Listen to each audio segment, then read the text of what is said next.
Welcome to Rudra cooking. இன்றைக்கி நம்ம ருத்ரா குக்கிங்கில் ருசியான ஹெல்த்தியான ராகி அடை செய்ய போகிறோம்.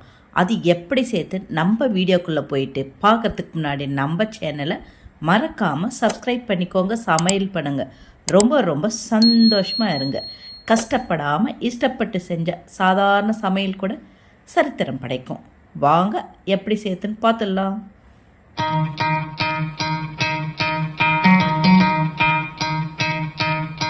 இந்த ராகி அடை செய்யறதுக்கு 2 பவுல் ராகி மாவு, வெங்காயம், கடலைப்பருப்பு, பச்சை மிளகாய், முருங்கைத்தழை எடுத்திருக்கேன். இப்போ ஒரு கடாய் வச்சுக்கிட்டு 2 டீஸ்பூன் எண்ணெய் சேர்த்துக்கின்னு கடலைப்பருப்பு, உளுத்தம்பருப்பு லேசாக வறுத்துக்கலாம். நல்லா பொன்னிறமாக வறுத்து எடுத்துக்கலாம். இது அந்த ராகி ரொட்டியோடு கடித்து சாப்பிடும்போது அவ்வளோ டேஸ்ட்டாக இருக்கும். ராகி ரொட்டி சொல்லலாம், ராகி அடை சொல்லலாம், ரெண்டுமே எப்படி வேணாலும் நம்ம சொல்லிக்கலாம். இப்போ அதுக்கப்புறம் அதில் பச்சை மிளகாவும் சேர்த்து கொஞ்சம் லைட்டாக வறுத்துட்டு நம்ம கட் பண்ணி வச்சுருக்கிற அந்த வெங்காயத்தையும் அதுவும் கூட சேர்த்து நல்லா பொன்னிறமாக கண்ணாடி பார்த்துக்கு அதை வதக்கிக்கலாம். இதெல்லாம் நல்லா வதங்கணும். வதங்கி அந்த மாவோடு சேர்த்து பிசைஞ்சு சாப்பிடும்போது அது அந்த அளவுக்கு டேஸ்ட்டாக இருக்கும். இப்போ இது வதங்கிடுச்சு. முருங்கைத்தழை இதுவும் கூட சேர்த்துக்கலாம். முருங்கைத்தழையிலும் ராகி மாவுலேயும் அந்த அளவுக்கு சத்து, இரும்பு சத்து இருக்குது. நம்ம உடலுக்கு தேவையான நிறைய சத்துக்கள் இதில் இருக்குது. இப்போ இதையும் சேர்த்து லைட்டாக வதக்கிக்கலாம். முருங்கைத்தழை ரொம்ப நேரம் வதங்க வேண்டாம். அது நல்லா வதங்கின பிறகு கொஞ்சம் ஆற வச்சிடலாம்.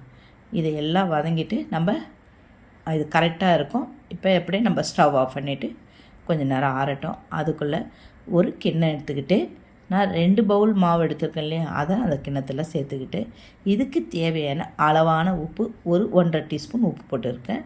அதுக்கப்புறம் நம்ம வதக்கி வச்சுருக்கிற அந்த பொருளெல்லாம் நம்ம இது கூட சேர்த்துக்கலாம். சேர்த்து இதுக்கு கொஞ்சம் நேரம் நல்லா பிசைஞ்சிட்டு அப்புறம் தண்ணி தெளிச்சிக்கலாம். ஏன்னா அப்படியே நம்ம தண்ணி தெளிச்சோம்னா கட்டி கட்டி ஆகிடும். இப்போ இந்த மாவோடு சேர்த்து கொஞ்சம் சூடாக இருக்கிறதால நான் கரண்டி வச்சு கலந்து விட்டுக்கிறேன். சூடு ஆறுனா நீங்கள் கையால் கூட கலந்துக்கலாம். இப்போ அதை கலந்துட்டு இப்போ லைட்டாக தண்ணி தெளித்து தேவையான அளவு தண்ணி தெளிச்சிக்கலாம். ரொம்ப தண்ணி தெளிச்சிட்டோம்னா தோசை மாவு பதத்துக்கு போயிடும். இது நம்ம அடை மாதிரி தட்டுறதுக்கு கொஞ்சம் கட்டியாக தான் இருக்கணும். இப்போ இது கரெக்டான பதம். இந்த மாதிரி நம்ம மாவை நல்லா பிசைஞ்சு வச்சுக்கிட்டு நான் கடாய் தோசை தவா தான் எடுத்து அதை சூடாக்கியிருக்கேன்.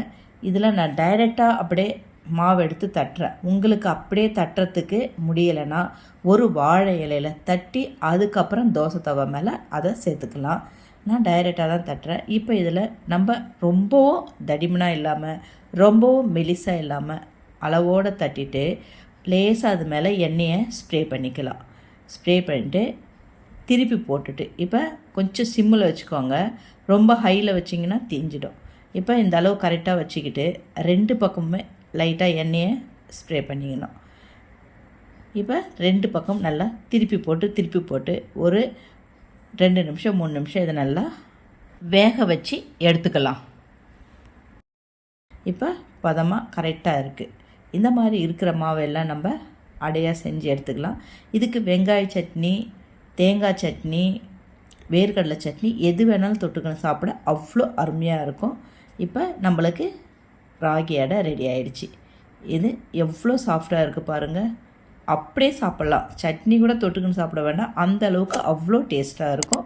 நீங்களே இது ஒரு வாட்டி வீட்டில் ட்ரை பண்ணி பார்த்துட்டு மறக்காமல் நம்ம சேனலையும் சப்ஸ்கிரைப் பண்ணிக்கோங்க. இந்த வீடியோ உங்களுக்கு பிடிச்சிருந்தா உங்கள் ஃபேமிலி அண்ட் ஃப்ரெண்ட்ஸுக்கு ஷேர் பண்ணுங்கள்.